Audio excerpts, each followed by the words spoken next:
to part 3 of the Stranger Things blanket. I hope that you are enjoying making this blanket as much as I am enjoying the progress and the process of creating it. Now, to get started with part 3, there are 3 color yarns that you're going to need, as you saw from the introduction. You are going to need white, and this is going to be the main color that we're working with in this section. You're going to end up creating a panel like you did with the red, but in white. It is going to be a little bit bigger than the red panel. So again, I encourage you to work on another project or a group of projects while you're creating the Stranger Things blanket, simply for the mere fact that you are working a lot of single crochets and you are doing it, 224 stitches per row. It is extremely vital and extremely important that you are maintaining 224 stitches on each row. I do have stitch markers still running along the base of my work so that I can make sure that I am keeping a count of 25 stitches all the way down the blanket, except one end will either begin or end with 24 stitches to complete the 224. But in order for your graph pictures to come out correctly, you need to make sure you're maintaining that 224 stitches. I cannot stress that enough. And again, seasoned or new at crocheting, I just recommend having the stitch markers. Okay, so white is the main staple color that we're going to need, and you are going to need a lot of it. Unfortunately, because we are making this blanket together, I cannot tell you ahead of time the yardage that you're going to need, but I can tell you you're going to need a lot of white for this section. The second color you are going to need is the black yarn. You will not need near as much as you're going to need with the white. A skein is more than enough because you won't even come close to using it all. And then the third color that you're going to need, hold your breath, but yes, it is going to be red. But like the black, we are not going to be using a lot of the red for this section as well, but we do need it just a little bit for some accenting. Okay, if you're ready to get started, the first thing we've got to make sure of before we get started is the positioning of our blanket. So right now we have it on the right side. We've got it sitting up correctly with the top at the top. The bottom, which is where the brick stitch runs, is at the bottom. Okay?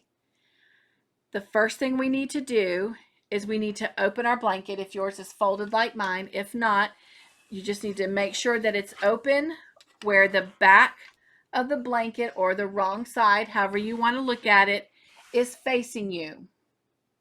And right now, we've got the brick stitch at the bottom. So you want to turn it so that it's still got the wrong side face up, but now the brick stitch is running at the top. Because again, for the body of this blanket, we're working it a little bit backwards. We're working it from the top of the blanket to the bottom of the blanket. So right now, the bottom with the brick stitch here is at the top of the blanket. Now with the back side, the wrong side showing, and you'll know it because your R in Stranger will be where your right hand is, and your S in Stranger will be where your left hand is. So you want to make sure that this is where you're starting. And you want to go all the way down to that left end corner just past the S in Stranger. This is where we actually fastened off when we completed row 52. And in order to start row 53 and to start it on the right side of the blanket, we have to join our yarn on the wrong side. All right, we are starting with red first. Promise you it won't be there long. Hopefully doing the letters gave you a little bit of break from the red. We're just going to use that red as a little bit of an accent to get us ready for the next panel, to set us up. So we're going to join our red in this last stitch. But before I do, I'm going to show you something. See how straight my edge is? I'm going to let you in on a little tip that might help you, especially if a lot of times your edge is a little bit wonky, this little tip trick will help you out. Even when you are doing rows, and it doesn't matter what project you're doing, unless you're slip stitching at the end, like in a round. But if you're doing a straight project that's keeping a straight edge, like a blanket or a dish towel or a dishcloth or whatever, I have found that when you come to the end of the row, whether you are, chaining and turning, or whether you're joining your colors, if instead of going into the top of that end stitch, you go into the sidebar, that will help you keep and maintain that straight edge, and it'll give you a cleaner cut, especially when you are changing colors. So I've inserted my hook in that sidebar, going from the top of the work to the back, which would be the wrong side to the right side. And I'm going to now just join my yarn. And again, I just create a slip knot. I pull it through that stitch, and then I just chain one to secure it. Okay? All right, now I need to chain one from my turning chain. And I'm going to turn my work. So now when I turn my work, I have the front side of my blanket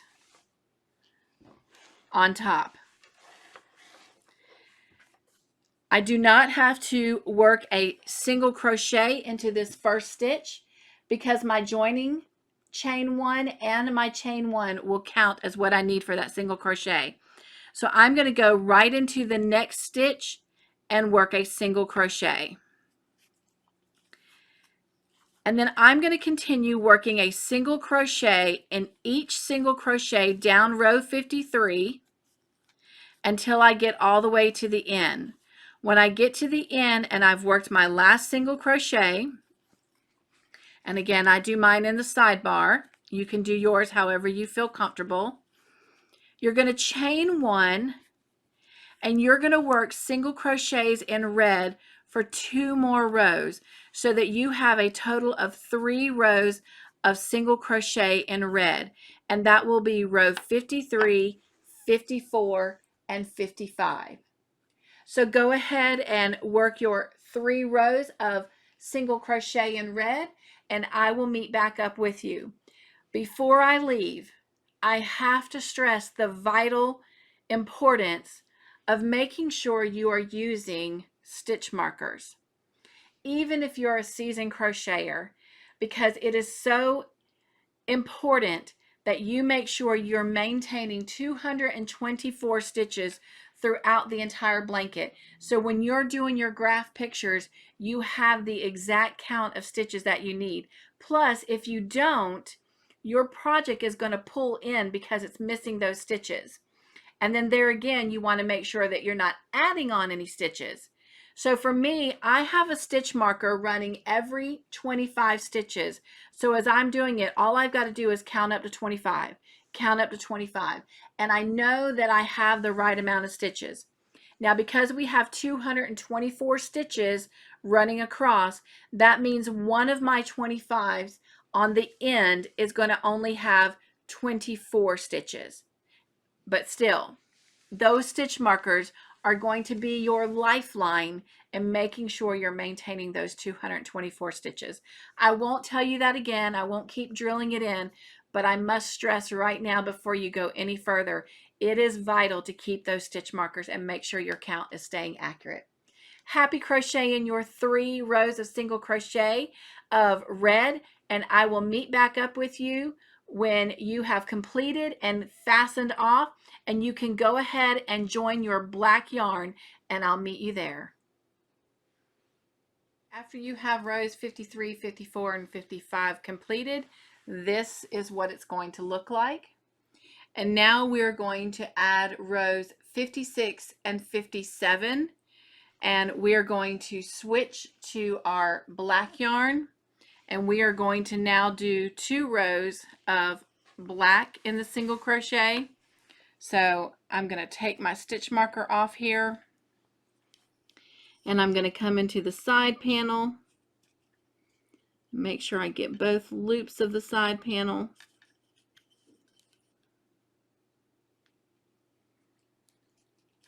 Okay. And join my black yarn.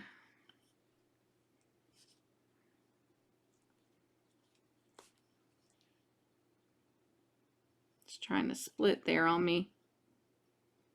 Okay.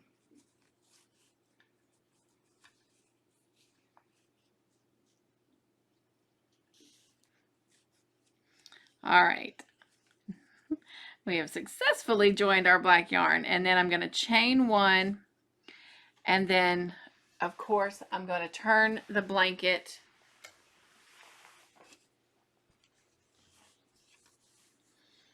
and I'm now going to work rows 56 and 57 by just working a single crochet in each single crochet. Now be careful, remember that when you work in that sidebar you have to skip the top of this stitch, otherwise you're going to add a stitch. So go into that next stitch and work your single crochet, and then again just work single crochets all the way across. When you get to the end, you're going to chain one, and you're going to work one more row of single crochets in the black yarn. And so after you have 2 rows of single crochets in black, go ahead and fasten off. And if you want, you can go ahead and join your white yarn. So this is what we have so far. So I will join back up with you when you've completed those 2 rows of single crochets in the black yarn. Welcome back. So we have our 2 rows of black single crochets added on, and now we are going to join the white yarn .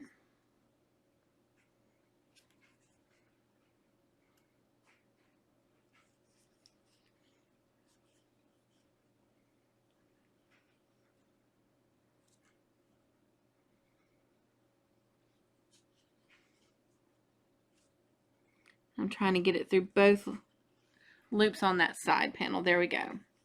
All right. And then once we have the white yarn joined, we're going to chain one and turn our work.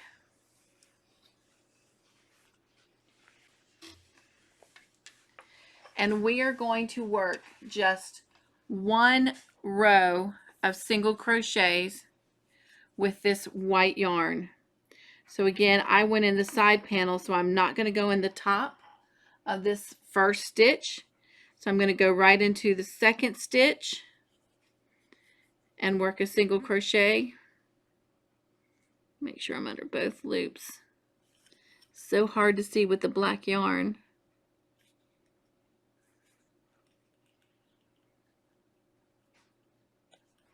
Yeah, that doesn't feel like both loops. There we go. Okay. And we're just going to work single crochets all the way across with this white yarn, making sure that we're maintaining 224. And when you get to the end, go ahead and fasten off.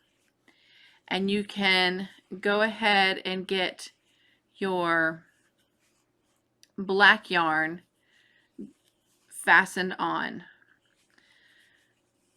So I will meet up with you after you have completed this 1 row of white. And remember, when you get to the end, go ahead and fasten off, and you can add your black yarn back on. Welcome back. We have completed our 1 row of white, and now we're going to repeat this pattern back. So starting with row 59, I have already attached my black yarn and chain 1 and started working my black single crochets. This is row 59. And we're going to do 2 rows of black. So rows 59 and rows 60 will be done in the black yarn, working the single crochets across.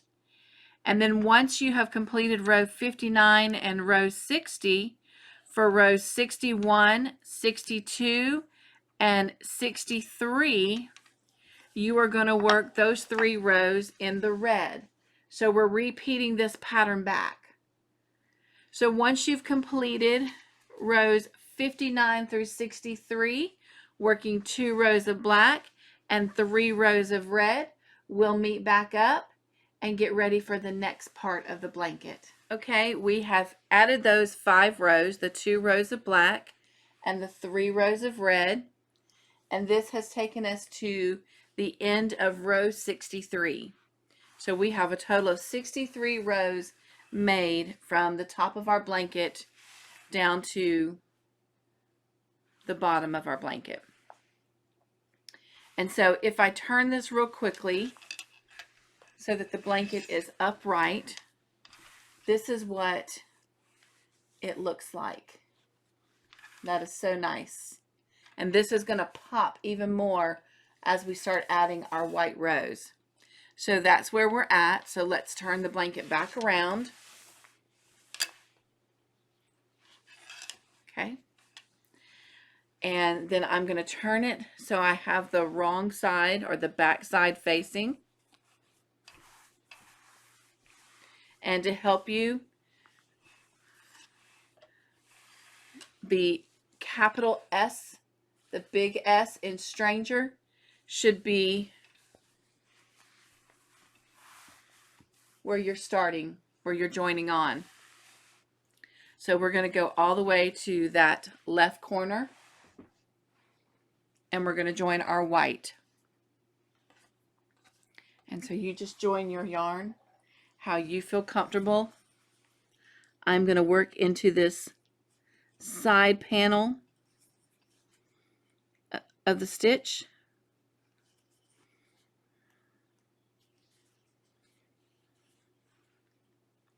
And once you have your yarn joined or fastened on, however you want to refer to it, then chain 1 and then go ahead and turn your work. And we are going to work single crochets in white all the way down this row. Now remember to be careful if you're doing what I'm doing and you're working in the sidebar of the stitch. Remember you have to skip the top loops here, because if you don't, then you're going to add a stitch. So then just skip that and go right into the next stitch and work your single crochet. And we are working single crochets in the color white all the way across this row. This is row 64. We are going to work rows of single crochet in the white yarn until we reach row 132. So we will work row 64 through 132 in the white. That will give you a total of 69 rows of white. So you are definitely going to want to have another project to work on as you're working on this blanket. But your panel of white will be 69 rows. So it might be helpful to get a row counter to assist you with keeping up with what row you are on. So I will meet back up with you once you have rows 64 through 132, which is 69 rows of white, completed.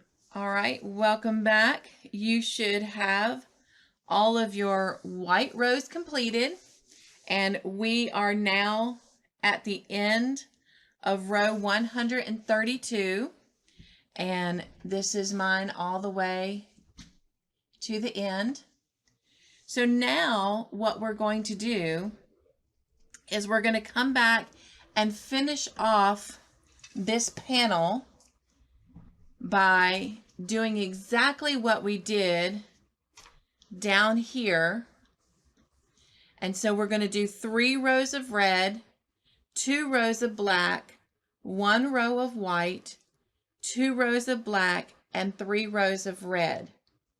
So when you add your 3 rows of red, this will be rows 133 through 135.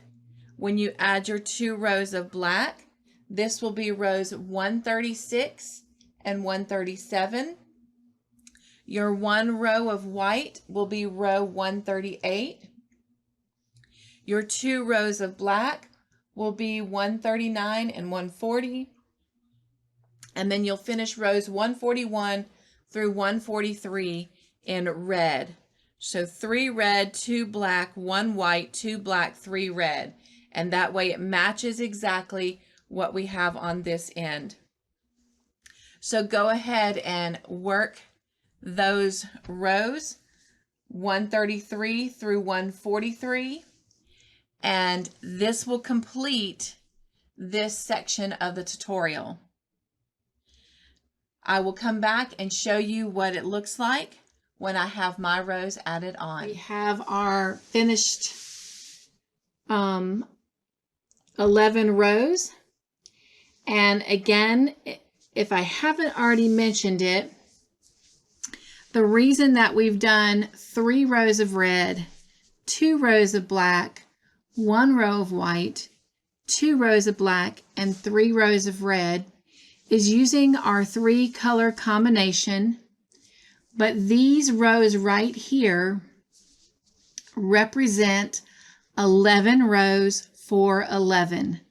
3 plus 2 is 5, plus 1 is 6, plus 2 is 8, plus 3 is 11.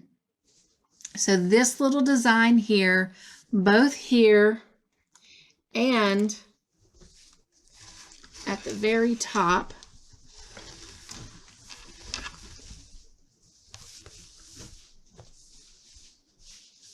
right here, also all represent 11. And just like here again, we've got our 11s in our strip, and in between each of these is 11 stitches. Well, I hope you are ready for this part 3 tutorial, and I wish you luck as you work through this big panel of white, but I promise the picture that we're going to put in it will make it well worth all that you've done in creating that. And I look forward to seeing you in the next tutorial.